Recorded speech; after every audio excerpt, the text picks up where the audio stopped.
अस्सलामुअलैकुम। आप देख रहे हैं मोहम्मद यूसुफ यूट्यूब चैनल और मैं हूं डॉक्टर मोहम्मद यूसुफ। आज के इस लेक्चर में हम आपको बताएंगे कि सर्विस के अंदर एटीट्यूड क्वेश्चंस कैसे बनाते हैं या कैसे पूछते हैं।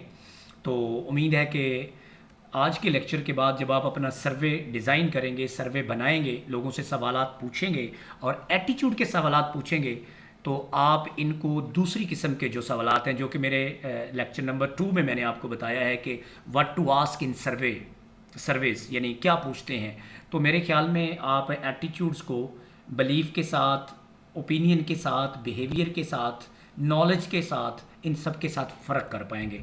तो आज के इस लेक्चर में मैं कम से कम आपकी ये क्लैरिटी करने की कोशिश करूँगा कि आप किस तरह ये समझ सकते हैं कि एटीट्यूड्स के सवाल, एटीट्यूड क्या होता है, ये किस तरह बिहेवियर से फ़र्क होता है और ये सवालात कैसे बनाते हैं और इनकी लैंग्वेज कैसी होती है। Attitude is a settled way of thinking और फीलिंग टुवर्ड्स एटीट्यूड ऑब्जेक्ट्स। अभी ये एक बड़ी जेनेरिक सी डेफिनेशन है कि एटीट्यूड एक ऐसा सेटल्ड वे मीन जिस पे लोगों का कंसेंसस है, जिस पे स्कॉलर्स का कंसेंसस है कि ये थिंकिंग है या फीलिंग्स है towards attitude objects. An attitude object, अब एटीट्यूड ऑब्जेक्ट क्या हो सकता है? वो पर्सन हो सकता है, वो कॉन्सेप्ट हो सकता है, वो इटसेल्फ ऑब्जेक्ट हो सकता है, वो कोई मूवमेंट हो सकती है, वो कोई आइडिया हो सकता है। It encompasses a person's emotions, यानी जो कोई शख्स है उसके इमोशंस हैं, ये देखें, person's emotions towards a particular subject और situation. There are several definitions of attitudes. अब एटीट्यूड्स की बेशुमार डेफिनेशंस हैं। आप ये कह सकते हैं कि जितने स्कॉलर्स हैं हो सकता है उतनी डेफिनेशंस हों। हर बंदा इसको अपने तरीके से डिफ़ाइन करने की कोशिश करता है और ये एक ऐसा कॉन्सेप्ट है, एक ऐसा कॉन्स्ट्रक्ट है कि जिसके बारे में बहुत ज़्यादा इबहम पाया जाता है। लोग इसको बिहेवियर के साथ बाज़-औक़ात सिनोनिमस यानी मुतरादिफ समझते हैं। तो आज हम इसको ज़रा थोड़ा सा क्लियर करने की कोशिश करते हैं। However, शुरू करते हैं जी। However, there is a broad consensus among scholars that an attitude is a person's general evaluation of an object। यानी एक कंसेंसस पाया जाता है कम्युनिकेशन के अंदर और जितनी भी पब्लिक ओपिनियन की रिसर्च है उसके अंदर कि जो एटीट्यूड होता है वो इवैल्यूएशन होती है, यानी लाइकनेस और डिसलाइकनेस ऑफ किसी ऑब्जेक्ट के बारे में होती है। ऑब्जेक्ट मैं बता चुका हूँ कि वो कोई शख्स भी हो सकता है, कोई मूवमेंट भी हो सकती है, वो कॉन्सेप्ट भी हो सकता है।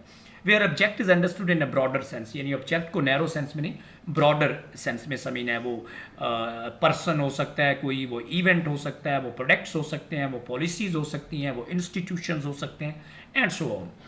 अब कुछ ज़रा डेफिनेशंस देखते हैं, थोड़ा सा इसको नैरो डाउन करते हैं। Even when conceptual treatment of attitude differs in other ways, common theme is than an attitude is an evaluative judgement of reaction and object. यानी ये फिशबैन और उसके कुलीग की डेफिनेशन है पेज नंबर 75 to 79 के दरमियान कि एटीट्यूड जो है, a common theme is that an attitude is an evaluation, evaluative judgement, यानी आप जज करते हैं किसी ऑब्जेक्ट को, वो पॉजिटिव है, वो नेगेटिव है, वो अच्छा है, वो बुरा है। जब ऐसा करते हैं तो इस चीज़ को हम एटीट्यूड कहते हैं।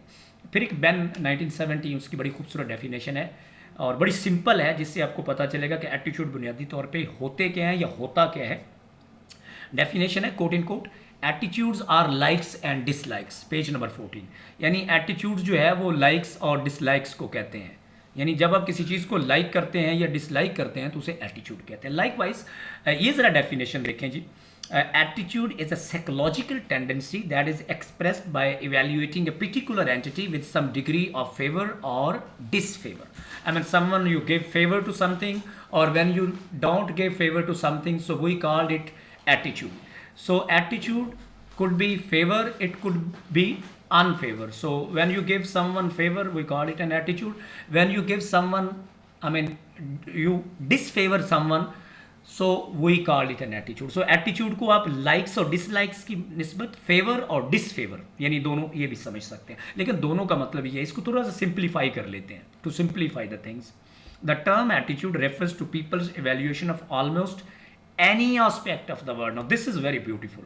यानी दुनिया में कोई चीज़ भी ले ले, जब आप उसकी इवैल्यूएशन करते हैं, उसको लाइक करते हैं, उसको डिसलाइक करते हैं, उसको फेवर करते हैं, उसको डिसफेवर करते हैं, उसको इवैल्यूएटिव तरीके से देखते हैं, तो हम उसको एटीट्यूड कहते हैं। For instance attitude towards gun control, abortion, marriage, माहौल, इकोनॉमी, पॉलिटिशियंस, आप किसी के बारे में भी जब एटीट्यूड मैयर करते हैं तो हम कहते हैं, यानी किसी की राय जानना चाहते हैं तो ये राय बुनियादी तौर पे उसका एटीट्यूड होता है। अब मैं कुछ आपको सवाल बताता हूँ कि एटीट्यूड्स के सवाल बनते कैसे हैं। ये देखिए, मैंने कुछ 5 सवाल एज ए सैम्पल लिखे हुए हैं कि ये एटीट्यूड्स के सवाल हैं।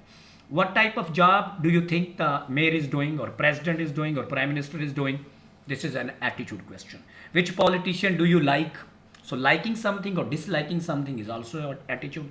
Do you like adopting new technological applications? Again, it's a likeness. So this is also an attitude question. Question 4. How do you feel about teamwork in professional organization? Again, you like teamwork or you dislike teamwork? Once again, this question is attitude question. And then the last question is, what is your attitude towards environmental sustainability? This is also an attitude question, because you are showing your likeness, or you are showing your you will say that it's good or it's bad.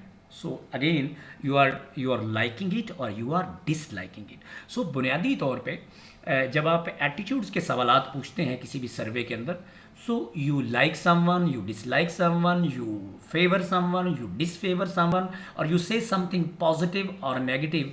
In other words, attitude जो है वो feelings का नाम है, emotions का नाम है, कि when you express your feelings और emotions, they could be likeness, I mean the feelings of likeness और डिसलाइकनेस, फीलिंग्स ऑफ प्रेफरेंस और नॉट प्रेफरेंस। इस तरह के जितने भी सवाल होंगे उन्हें हम एटीट्यूड क्वेश्चंस कहेंगे। और अगर आप जानना चाहते हैं कि ये लेक्चर मैंने कैसे प्रिपेयर किया, तो ये वो सोर्सेज हैं, the handbook of attitudes, again a very classic text published in 2005। If you want to understand what are the attitudes, तो आप you can read this. And then Bem's book belief, attitude and human affairs. And beliefs and attitudes are inter related ना, interconnected. आगे अगले lecture में हम ये बात भी करेंगे, आने वाले लेक्चर्स में। साइकोलॉजी ऑफ एटीट्यूड्स, के जो एटीट्यूड्स हैं उनकी साइकोलॉजी क्या है, उनका मेकअप क्या है, वो बने कैसे, उनकी कंपोजिशन क्या है, again a very good text. And then predicting and changing behaviour, the reason action approach. Actually ये रीजन एक्शन अप्रोच का मतलब है रीजन एक्शन पहले थी, उसके बाद रीजन एक्शन थेरी बनी, प्लान्ड रीजन एक्शन थेरी। तो बुनियादी तौर पे ये है कि आप किसी के बिहेवियर को प्रिडिक्ट कैसे करते हैं और फिर उसको चेंज कैसे करते हैं।